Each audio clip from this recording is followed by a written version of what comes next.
কৃত্রিম বুদ্ধিমত্তা বা এআই ব্যবহার করে বিনা অনুমতিতে অভিনেত্রী আলিয়া ভাটের ছবি বিকৃত করে নিজেদের পোশাকের প্রচারণা চালানোর অভিযোগ উঠেছে পাকিস্তানের পোশাক ব্র্যান্ড ওয়াজাস এর বিরুদ্ধে। বিষয়টি প্রকাশ্যে আসতেই সামাজিক মাধ্যমে তীব্র সমালোচনা ও ক্ষোভ ছড়িয়ে পড়ে।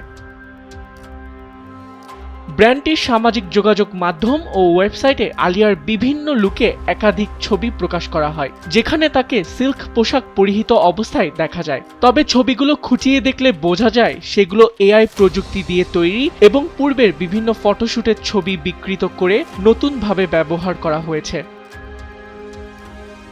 পোস্টে দাবি করা হয় এমনকি আলিয়া ভাটও আমাদের পিওর সীসা সিল্ক কালেকশন পছন্দ করেন। এ ঘটনায় নেটিজেনরা এটিকে প্রতারণা ও নিম্নমানের মার্কেটিং বলে আখ্যা দিয়েছেন।